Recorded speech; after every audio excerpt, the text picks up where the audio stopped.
දැනුමෙන් තරණය කළ මා සයුරු පෙන්වයි ලොවටම සැනසෙන අයුරු දීමල් මාලා කවි කර නියුරු පිළිගමි මෙලෙසින් මුතුගල ඇදුරු දීමල් මාලා කවි කර නියුරු පිළිගමි මෙලෙසින් මුතුගල ඇදුරු. අර මුතුගල බණ කියනවා කියන ස්ටෝරි එකට ඔන්න තවත් වීඩියෝ එකක් අප්ලෝඩ් කරන්න හිටින් ඉඳන් පුළුවන්. ජීවිතේ ලස්සනම දශකය මොකද්ද කියලා මගෙන් ඇහුවොත්, ඔබෙන් ඇහුවොත් ඒ දශකය තමයි 20 ඉඳන් 30 දක්වා ගෙවෙන දශක. ඔය කොච්චර කිව්වත් අපේ රටේ අවුරුදු 20 වෙනකන් ගෙවෙන දශකයේ ලස්සන එකක් නෙවෙයි. ඒ දශක දෙක ලස්සන එකක් නෙවෙයි. ඒ තමයි අපේ රටේ අධ්‍යාපන ක්‍රමේ තියෙන අස්ථාවර සහ ඒකේ තියෙන දුර්වලකම නිසා අපේ දරුවන්ගේ ඔළුවට ගොඩනැගිලා තියෙන පීඩනය. ඒ පීඩනය දරාගෙන අවුරුදු 20 දක්වා උස්මාත් වෙනවා කියන එක යුද්ධයක්. හැබැයි අපි ඒ කාලය අර්ථ ගන්නනවා ජීවිතේ ලස්සනම කාලය කියලා. නෑ. ඔයගොල්ලන්ගේ දරුවගෙන් අහලා බලන්න. අහලා බලන්න පුතේ ඔයාගේ කාලේ කොහොමද කියලා. කොහොමද මම පුතා ඉස්කෝලේ මේ අනේක දැන් කොහොමද මේ ගෙවෙන කාලේ කොහොමද කියලා අහලා බලන්න. අර ශිෂ්‍යත්වය ලියන්න පන්තියට යන ළමයිගෙන් අහලා බලන්න. ඒ ළමයි ලස්සනට උත්තර දෙනවා. මට මතකයි ශිෂ්‍යත්වය ලියලා එළියට එන ළමයෙක්ට මයික් එක ඇල්ලුවා නිවේදක මහත්මයෙක්. මොකද හිතන්නේ කියලා ඇහුවා. කරුමකින් බේරුණා කියලා. පොඩි ළමයා. හැබැයි අපි ඒක වර්ණ ගන්නනවා මේ ළමා කාලේ ලස්සනයි කියලා. අනේ අපේ රටේ පොඩි උන්ගේ ළමා කාලේ එහෙම ලස්සන නැහැ. ඔක පිට රටකට ගිහිල්ලා කිව්වොත් හරි. ඒ අයගේ ළමා කාලේ ඇත්තටම සුන්දරයි තමයි. අවුරුදු 21 22 වගේ වෙනකොට ඩිග්‍රී එකත් අතට එනවා. අපේ අවුරුදු 21 ෙදිත් රිවිෂන් යනවා. ඒ නිසා මේ රටේ තරුණ තරුණියන්ට අපි ඕනවට වඩා ප්‍රෙෂර් කරන එක අපි නවත්තන්න ඕන. මේ කතාව ඇතුලේ මම කිසිම තරුණයෙක්ට තරුණියක්ට බනින්න නෙවෙයි සූදානම් වෙන්නේ. ඔබ ඕනකටත් වඩා පීඩන කන්දක් ඔළුවේ තියාගෙන ජීවිතේ ලස්සනම දශකයේ තරණය කරමින් ඉන්නේ. ඒ නිසා මම ඔබේ ජීවිතේට මල් පුබුදන්න උමනා කරුණු ටික කියලා යන්නම්. පුළුවනි නම් හිත හදාගෙන කරන්න බලන්න. වරදින්නේ නැහැ. පළවෙනිම දේ මේ අපේ රටේ අයට තියෙන උග්‍ර විෂක් මේක ඔබේ ජීවිතෙන් අයින් කරන්න.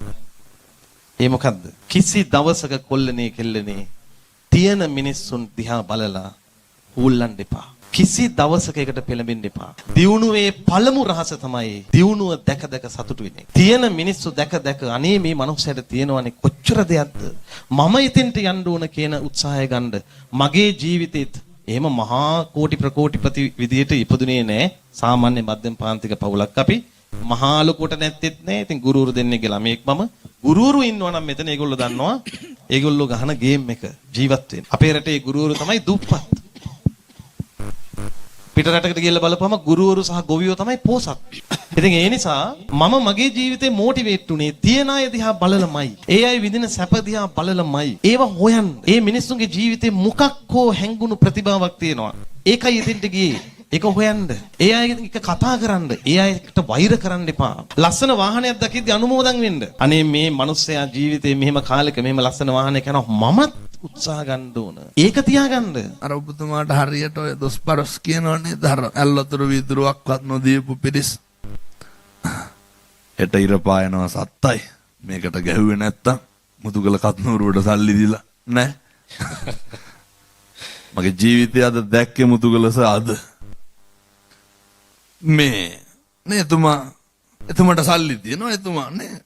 චොපර් එකක් නෙමේ කෆීර් එකක් හරි පින්නතුනි අරගෙන ගිහිල්ලා මෙහෙ ඔය බජාර් භාෂාවෙන්ම කියන්නද පොරටෝක් දුන්නට මෙහෙ හැලි ලිව්වට ඒ මිනිස්සුන්ට මොනවද තියෙන්නේ?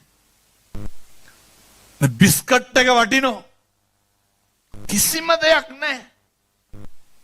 හරි කේද වාචකයක් මම දැක්කා රිකිල්ල ගස්කට ගිහින් එනකොට කඳවුරේ ඉන්නවා පොඩි එකාගේ පිටි එක කෝප්පෙට දිය කරලා සූප්පුවක් නෑ පොවන්න. සූප්පුවක් රුපියල් 25යි 30යි. මේ එතන තිබ්බේ මිනිස්සුන්ට මේ ලොකු ලොකු අවශ්‍යතා නෙමෙයි. මේ ඔහොම දකින්න ඇතිනේ ගියපු වෙලාවේ. ඒවා කියන්න මිනිස්සුන්ට මේ අවස්ථාවේ. ඒ පොඩි දේවල් තිබ්බේ. ගෙවල් වල මිනිස්සු තිබ්බ පොල් ගෙඩිය මේ හාල් 250 500 ගෙනල්ලා දුන්නේ ලෝකෙට කන්න දෙන්න නෙමෙයි. පුළුවන් විදිහට එක්කහුව වෙනවා මිසක්කම් මේ ගුණයන් තියෙන්න ඕනේ. ඒ නිසා ගෙවල් දොරවල් වල ඉන්නකොට පවුල් අවුල් ගිහපුවම නම් ප්‍රශ්න වෙන්නේ. පැහැදිලිද? ආරේ පරිසරයේ වැදගත්කමක් නැති වුණාම මොකද වෙන්නේ? ඔය මම යෝජනා කරනවා. හෙට ඉඳන් කිසි කෙනෙකුට හිතක් රිදෙනවා නම් කෝටි වාරයක් කියලා ඇති. අයත් කියන්න. තෝ කියලාවත් කතා කරන්න එපා. පැහැදිලිද මං කියන එක? මෙහෙම කියනකොට කාගේ හරි දැන් මම මේ කාටද කියන්නේ? පවුල් වලට කියන්නේ. පවුල තියෙන්න ඕනේ පන්සල වගේ. මෙහෙම කියනකොට හාමුදුරුවනේ සමහර වෙනවා පන්සල් පවුල් වගේ කරගන්න. එහෙම එන්න එපා.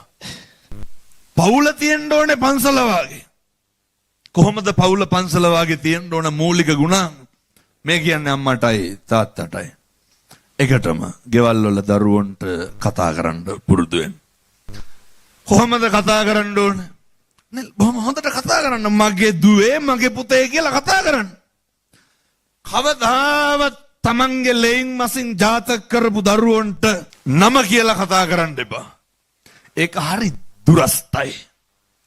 අරනේ අර අපේ හාමුදුරුවෝ කියනකොටද දැනෙන්නේ මගේ හාමුදුරුවෝ කියනකොටද? ඒ මගේ දුවේ මගේ පුතේ කියලා කතා කරන්න. ඔය සමහර අම්මලා තාත්තලා කියනෝනේ තොපි හැදුවට වඩා හොඳයි නිකන් හිටියනම් කියලා. කවදාවත් ඔව්ව කියන්න එපා. ඔය තොපිට කෙරුවා වැඩි කැඹුරුවා වැඩි. මම මේ කාටද කියන්නේ? තාත්තලාට ලොකු වගකීමක් තියෙනවා. දරුවන්ට හොඳට ආදරය කරන්න. පොඩි ප්‍රශ්නයක් අහන්න. මේ වෙලා නැනේ. කර්මය දැඩි වුණාම මම මොකක් කරන්නද? කවද්දන් දිමේට මම මේ අහන්නේ තාත්තලාගෙන්. අයත් කියනවා මේ අහන්නේ තාත්තලාගෙන්. දැන් තාත්තලා හදවතට තට්ටුවක් දාන්න ඕන හැමම. කවද්දන් දිමේට ගෙදර තමන්ගේ දරුවා දුව පුතා කවද්ද මගේ දුවේ මගේ පුතේ කියලා වැළඳගත්තේ? එහෙම කවද්ද නිකන් මතක් කරලා බලන්න. ඔව් මෙහෙම කියනකොට සමහර විට කෝලම් කියලා හොඳේ. මේවා ගෙවල් වල තියෙන්න ඕනේ. දරුවන්ට තියෙන්න ඕනේ මගේ අම්මේ මගේ තාත්තේ කියලා. මෙච්චරයි. නේ අර ගාර වෝච නිවාතෝච බුදුරු ගන්නන්නේ. පුරුදු වෙන්න. නිහතමානීකමත් එක්ක අනේකට ගරු කරන්න. කොච්චර කිව්වා අම්මලාට පොඩි යෝජනාවක් කරන්න. හෙට උදේ නැගිටින්න. නැගිටලා පොල් සම්බෝලයක් මම මේ ස්වාමියාගේ කරුණාව බලන්න හොඳේ. පොල් සම්බෝලයක් විතරක් මම නිකන් කියනවට කරන්න. විතරක් හදන්න. ඔකට හොඳ ලුණු තලියක් කෙලින්න. පොළ ගහන්නද මඩක්කුත් එක. අර අවුරුදු ගානක් කොහොමත් අවුරුද්දට බත් මුට්ටි කීයද? දවල්ට යන්නේ නැහැ. උදේට උපකම් නැහැ මම කරලා කන්න. දවසට දෙක ගන්න බැලුවත් 700ට වැඩි නේ. අවුරුදු 10ට 7000 20ට 14 නේ. කොහොමත් බත් මුට්ටි 30 40000ක් හම්බනවා අවුරුදු 25ට 30ට. ජීවිතේටවත් කියලා තියනවද ඔය කෑම එකක් රහයි කියලා? එහෙම කියන්නේ නැහැ. පුරුදු වෙන්න. හොඳට අනේක අගය කරන්න. අම්මලාට කියන්නේ තාත්තව කියලා එනවා නම් ඉතින් මොන අගේද? අර මෙහෙ බොන්න නැති හින්දා ප්‍රශ්නයක් නැහැ. නමුත් බොන පැතිවල මේ ගැටලු වැඩි. ඔය හොඳට අගය කරන්න. මේ අර මම ඉතින් මේවා ඇත්තන්ට අමුතුවෙන් අර කසාද බැඳපු මුල හිටියා වගේ ඉන්න.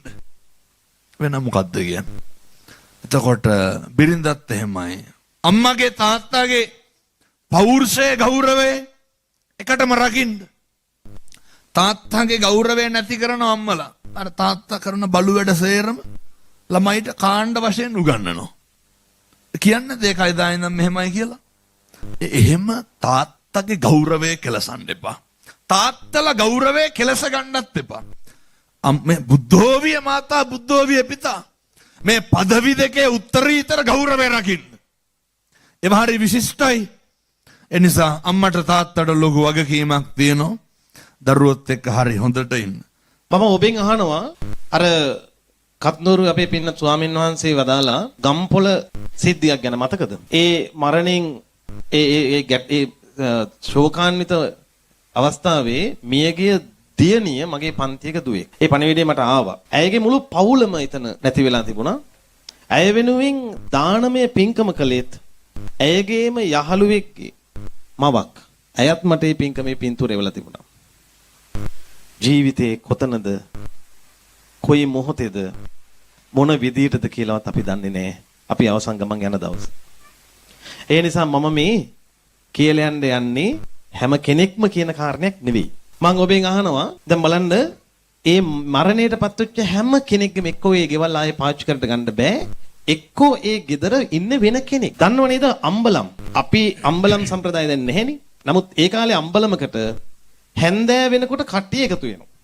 ඒ එන්නේ කොහෙන්ද කින්ද මන්ද කවුද එන්නේ ඒ මොකක්වත් දන්නෙත් නැහැ. ඒන ආගන්තුකයෝ ටික රය පහන් වෙන තුරු සමහර විට සමහර අය කවි කියනවා සමහර අය ආගිය තොරතුරු කතාබස් කරනවා කියනවා සමහර විට කැඳ හදනවා කියනවා තියෙන අය. සතුටින් ඉඳලා පහවදා උදේ විසිර යනවා ආයනවත හම්බෙයිද කොහෙද හම්බෙයිද කියලාවත් දන්නෙත් නැතිව. ආන්න ඒ වගේ අම්බලමක් තමයි අම්මා. ඔයාලා ආදරෙන් රැකබලා ගන්න ගෙදර.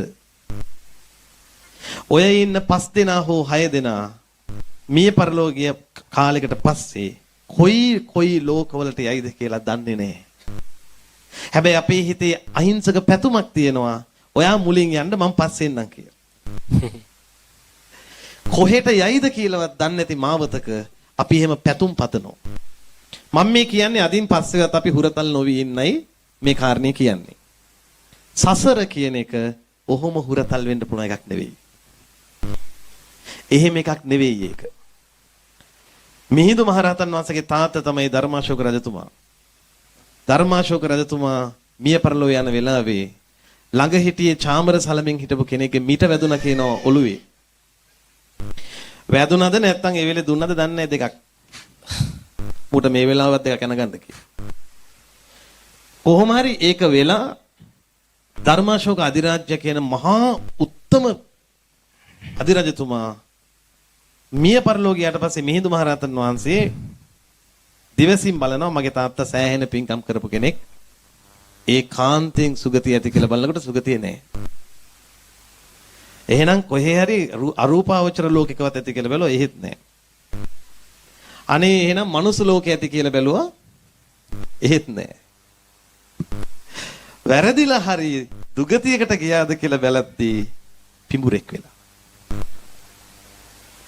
84000ක් ධර්මස්කන්ධය තිබ්බ නිසා වෙහෙර විහාර 84000ක් කළ රජතුමාත් පිඹුරෙක් වුණා. හැබැයි ඊට පස්සේ කතාව දැනගන්නේ අපි සාමාන්‍යයෙන් අර කතාවල භාගෙන්නේ දන්නේ. ඊට පස්සේ මිහිඳු මහරහතන් වහන්සේ 이르දීන් පහළ වෙනවා තාත්තා ළඟ. පහළ වෙලා ඒ තේරෙන විදිහට මේ තියෙන ධර්මයේ තියෙන්නේ. දැන් මේවා අල්ලගෙන නිරාගමික කට්ටිය හෙට ඉඳන් පොඩි ජොලියක් ගනි. නමුත් මේක තමයි ඇත්ත. සත්‍ය වසන් කරන්න බෑනේ. ඒක නෙමේ දාස් ගන්නක් මිනිස්සු වට වෙන්නේ. සත්‍ය ඇහෙන තැන එහෙමයි. මිහිඳු මහරහතන් වහන්සේ උන්වහන්සේට කියනවා තේරෙන විදිහට තාත්තේ ඔබ බොහෝ පින් කළ කෙනෙක්. ඔබ දුගතියකට ඇවිත් තියෙන්නේ. මේ මොහොතේ ඉඳන් සීල් ගන්න කියලා. දැන් පිබුරන්ට ප්‍රාණඝාතය කරන්න වෙනවා.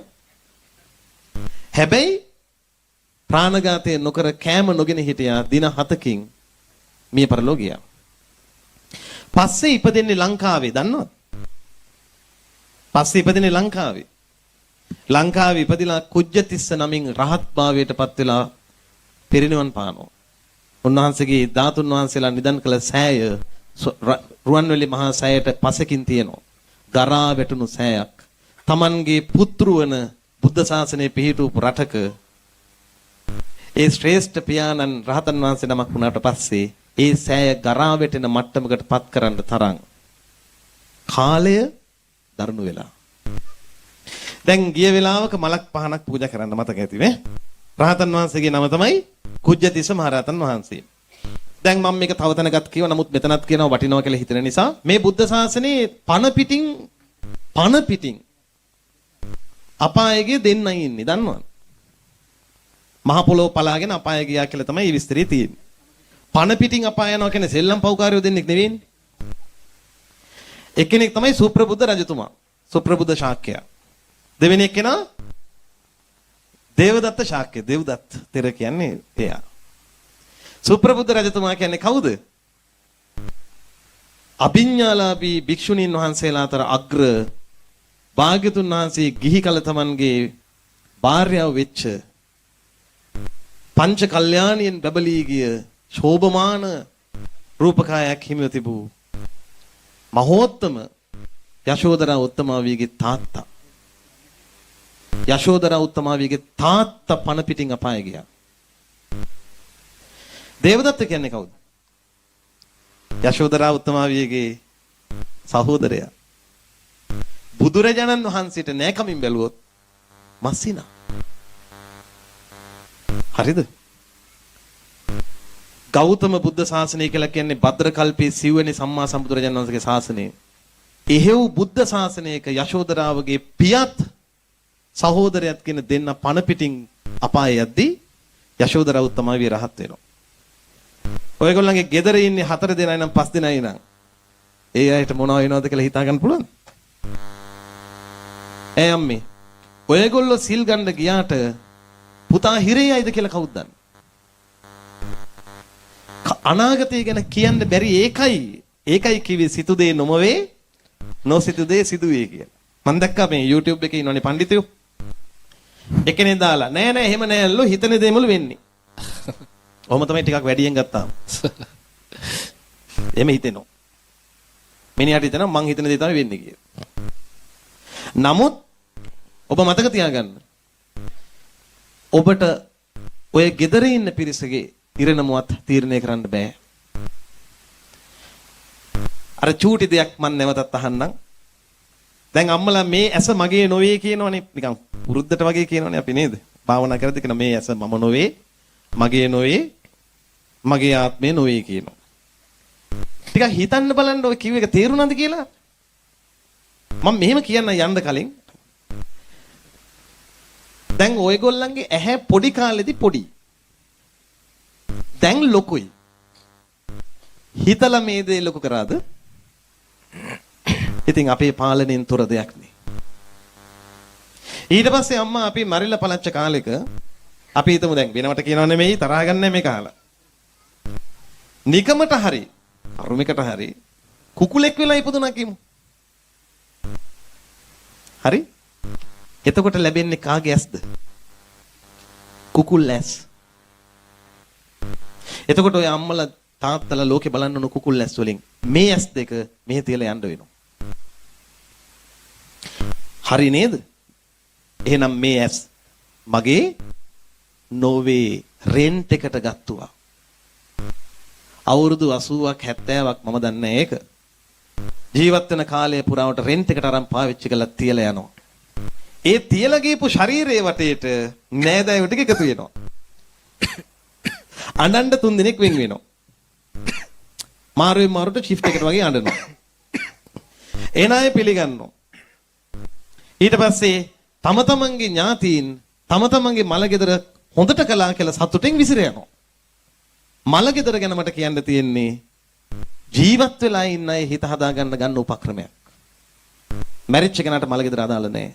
ඒ නිසා මලගෙවල් වලදී හොඳ අහනවා කියලා හිතාගෙන වැඩ කරන එක නතර කරන්න. මෙහි ඉඳන් මොන හොඳ කිව්වත් අපි කියන්නේ දුගතියක නම් අපිට සිතක් නැහැ. මරණෙදී හොඳ අහනවා කියලා හිතාගෙන වැඩ කරන එක නතර කරන්න. අවංකව ඇත්ත මිනිහෙක් වෙන්න. අවංකව හොඳ මිනිහෙක් වෙන්න. අවංකව තමන්ගේ දරුවන්ට සලකන්න. ඒ දරුවන්ට තමන්ගේ දායාද බෙදලා දෙන්න.